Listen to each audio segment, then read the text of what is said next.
Assalamualaikum warahmatullahi wabarakatuh.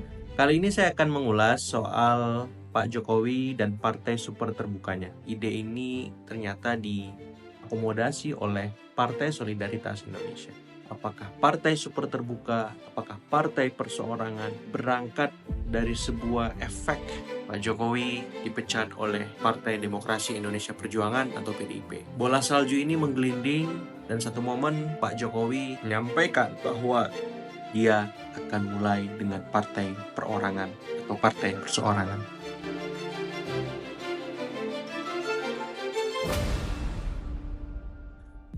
Assalamualaikum warahmatullahi wabarakatuh. Salam sejahtera untuk kita semua. Apa kabar teman-teman? Masih semangat puasanya? Insya Allah. Saya doakan semoga puasanya dan ibadah lainnya berjalan lancar. Kali ini saya akan mengulas soal Pak Jokowi dan partai super terbukanya. Ini menarik ya. Semakin lama isunya semakin menggelinding dan sampai satu momen ya ide ini ternyata diakomodasi oleh Partai Solidaritas Indonesia. Tapi sebelum sampai ke sana, saya ingin mengingatkan kita semua bahwa apakah partai super terbuka, apakah partai perseorangan berangkat dari sebuah efek ya Pak Jokowi dipecat oleh Partai Demokrasi Indonesia Perjuangan atau PDIP. Bola salju ini menggelinding dan satu momen Pak Jokowi menyampaikan bahwa dia akan mulai dengan partai perorangan atau partai perseorangan. Di sana publik menafsirkan apa maksud partai perorangan, partai perseorangan ini. Ada yang berpikiran bahwa beliau akan melakukan manuver-manuver politik atas nama pribadinya. Kedua, juga ada berpikiran bahwa beliau akan mulai meretas untuk mendirikan partai baru. Kemudian ada juga yang berpandangan beliau akan membesarkan partai yang sudah ada, yang sama bobot kapasitas politiknya, infrastruktur politiknya, seperti Golkar, Gerindra, PAN, dan lain-lain. Ada juga yang berpandangan kayaknya Pak Jokowi akan membesarkan PS. Dua sekuen itu akhirnya menghiasi pikiran-pikiran publik hari ini, sehingga muncul narasi berikutnya, sintesis lain, yakni partai super terbuka. Jadi Pak Jokowi dipecat babak pertama, kemudian babak kedua partai perorangan, yang ketiga partai super terbuka, yang keempat PSI mengambil ide ini. Saya nggak tahu apakah ada babak kelima, keenam, dan seterusnya. Tapi ini menarik. Pak Jokowi seperti tidak pernah kehabisan narasi, ide untuk mewarnai panggung politik kita. Dalam bahasa zaman itu mind of idea, kemudian bertransformasi menjadi man of action, Jadi idenya perorangan, super terbuka, kemudian diamplifikasi dan implementasikan oleh PS. Itu luar biasa buat saya. Saya berpikir ex presiden hari ini memang aktif mewarnai pikiran-pikiran publik dengan pemahaman politiknya, Pak Jokowi, Pak SBY, Ibu Mega, tapi belum ada yang seagresif Pak Jokowi. Seperti itu. Jadi kita akan mengulik itu dan saya berharap ada banyak manfaat dari ide dan narasi yang beliau bawa, karena saya berpikiran bahwa partai super terbuka ini ketika dijalankan oleh semua partai, ini akan mengembalikan makna sesungguhnya dari orang-orang berpartai. Bahwa ini dimiliki oleh semua tanpa dikooptasi 1-2 kepentingan atau pimpinannya semata.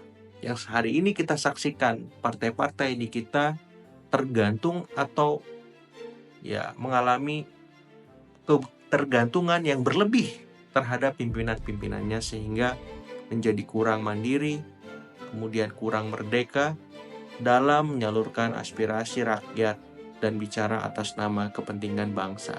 Otomatis ini yang membuat citra, kemudian persepsi publik atas partai senantiasa minor, karena sementara ini partai belum mampu mewakili rakyat seutuhnya. Nah, partai super terbuka di sisi lain memang secara ideal diharapkan bisa mengembalikan makna bepartai itu sendiri. partai politik ya sebagaimana ya konstitusi, aturan perundang-undangan mengatur itu.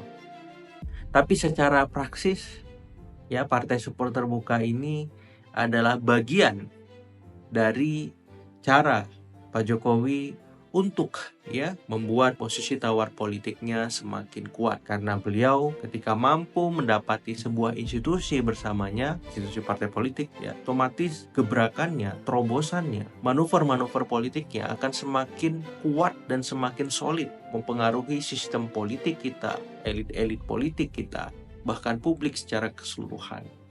Karena secara pribadi pun beliau masih punya pengaruh.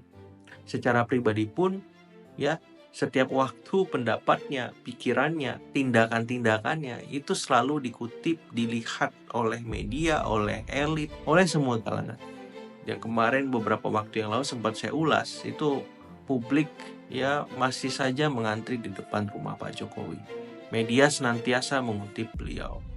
Elit-elit politik dari dalam maupun luar negeri senantiasa bersilaturahim ke Solo. Yang terakhir terbaru ada Pak Mahathir Mohamad dari Malaysia, ya senior prime minister yang dahsyat luar biasa seperti itu pengaruhnya di negeri jiran, main ke Solo. Bagi saya itu wow, ya tapi semua hal itu harus kita objektifikasi, dan saya berharap narasi, ide, sintesa, pikiran-pikiran bukan hanya dari Pak Jokowi, Pak SBY, Ibu Mega, ataupun Wapres yang lain, ex-Wapres lain, Pak Ma'ruf Amin, Pak JK, dan seterusnya juga bisa mewarnai pikiran publik kita. Dan semua menunggu menanti. Kita seperti kekurangan narasi-narasi positif, pikiran-pikiran besar melampaui zaman sebagaimana di masa lalu. Dan itu bisa diawali oleh para pemimpin-pemimpin kita, ex-presiden, ex-wakil presiden.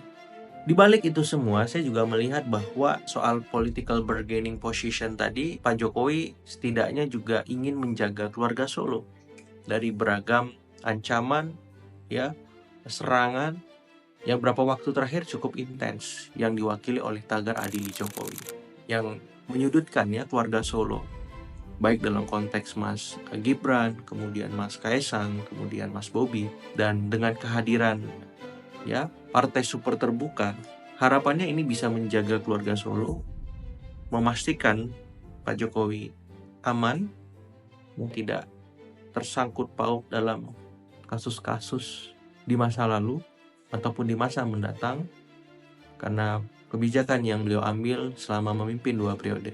Ya, jadi arahan-arahan menjaga ini lebih kuat memang soal legal protection di luar tadi ya political protection, karena ya suka atau tidak memang semua ex-presiden hari ini punya partai dan bahkan menjadi ketua umumnya seperti Ibu Megawati, kemudian Pak SBY sebagai ketua majelis tinggi yang punya pengaruh ya 50% berbagi dengan Mas Ahaye sebagai ketua 50%. Jadi sebuah langkah yang rasional ketika akhirnya Pak Jokowi kemudian memutuskan untuk berpartai. Ya, apakah lewat Partai Solidaritas Indonesia yang selama ini kita kenal sebagai partai yang punya mazhab Jokowisme atau Jokowismi yang dekat sekali dengan keluarga Solo dan Pak Jokowi ketika beliau menjadi presiden ya di periode-periode akhirnya, di periode kedua seperti itu. Nah, apakah memang ada partai di luar PSI yang memang tertarik dengan partai super terbuka tadi, yang bobotnya itu sama seperti PDIP?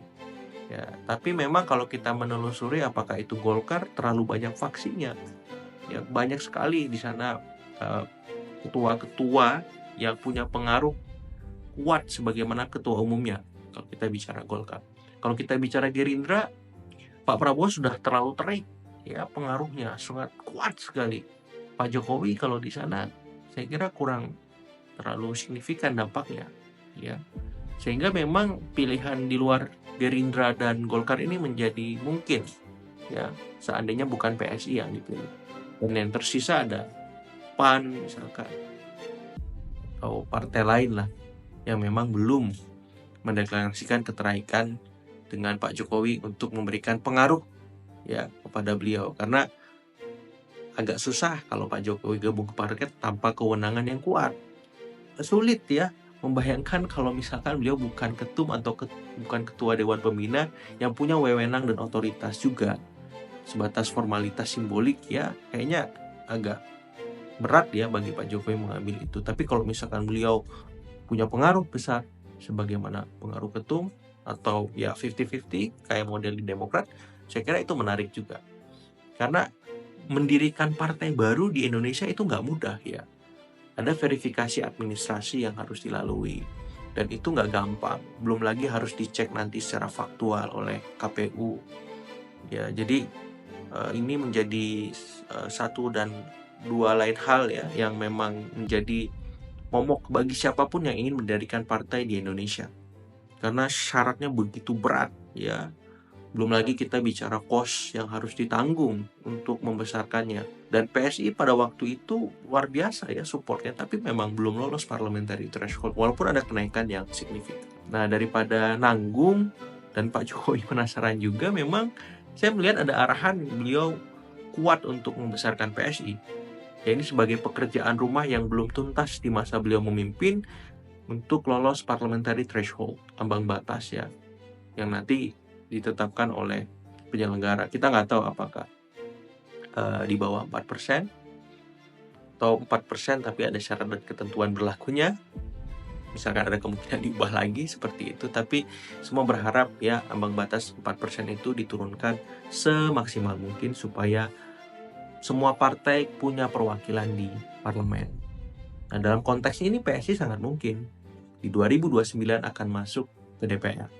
Tapi berapa jumlahnya dan seperti apa? Nah, ini tergantung pembahasan di Komisi 2 nanti. Ya, apakah akan ada penurunan ambang batas secara maksimal atau tetap dengan syarat dan ketentuan berlaku, misalkan ada otak-atik gatuk lagi. Ya, kita lihat. Yang jelas, saya berharap ya ini menjadi awalan positif untuk membuat partai-partai politik Indonesia menjadi super terbuka. Terima kasih Pak Jokowi. Assalamualaikum warahmatullahi wabarakatuh.